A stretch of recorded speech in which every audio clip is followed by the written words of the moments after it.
na ano nyo, no? Yung ginagawa po natin dito na diskusyon. Ito si Prasco. Prasco takes oath as Presidential Advisor for Resilient Communities. Ilang milyon po ang budget niyan? Sayang ang budget. Wala naman tatrabahuin. Trust and approval rating. Trust rating ni BBM negative 9.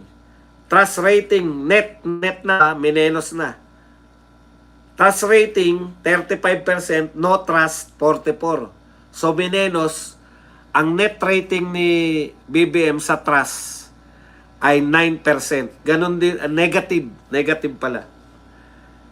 Si BP Sara naman 54 minus 26, 28%. So mataas po yung trust rating ni BP Sara kaysa kay BBM. Okay. Sabi ni Chanko, kala nyo kakampi nyo si Chanko, ha? Hindi po natin kakampihan. Sabi ni Chanko, mas magaan ang trabaho ng bise. Kaya hindi natin po pwede na ikumpara ang performance rating ni Sara Duterte kay Bongbong Marcos. Yan ang sinabi ni Toby Chanko. Hindi raw po pwede kasi mas magaan daw po yung trabaho ng Vice President. Kasi negative eh. Tapos si BP Sara positive.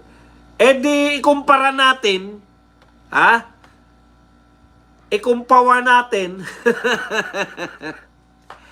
Di ikumpawa natin sa kapwa niya presidente, si Tatay Digong. Yan. Ayaw nyo, same na panahon. Kay Tatay Digong, po natin, ikumpara po natin. Ayaw nyo kay BP Sara, sige, ikumpara po natin kay Tatay Digong ngayon. Kay Tatay Digong, wala raw pong March 2019 kasi 2019 ay 2020. Ika-4 na taon. Walang March kasi hindi nag-survey yung Pulse Asia. Pulse Asia din dapat. Ika-4 na taon. So si BBM 2022, 25, 23, 24, 25, 26. Diba? Kaya kay Tatay Digong, 2016, 2017, 2018, 2019, 2020. Kaya lang, walang survey nung 2020 March kasi COVID.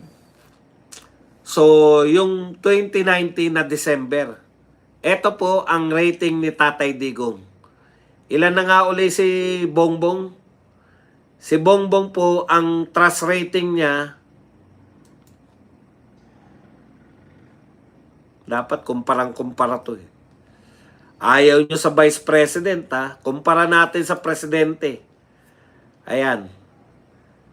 Ito po si BBM. Trust rating ni BBM 35, distrust 44, ang net trust rating negative 9. Si Tatay Digong, para masayahan lang kayo, ang trust rating po ni Tatay Digong, nung panahon na yan,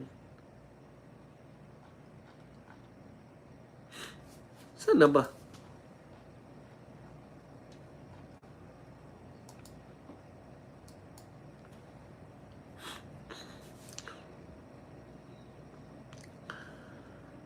Ang trust rating ni Tatay Digong ay 91%. Puta.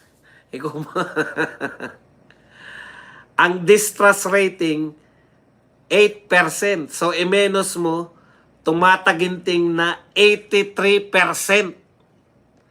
83% si Tatay Digong positive. Siya negative 9. Ang layo.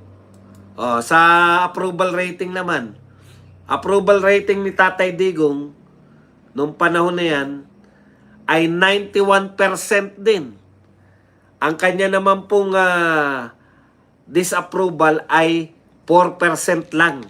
4% lang po ang ayaw kay Tatay Digong.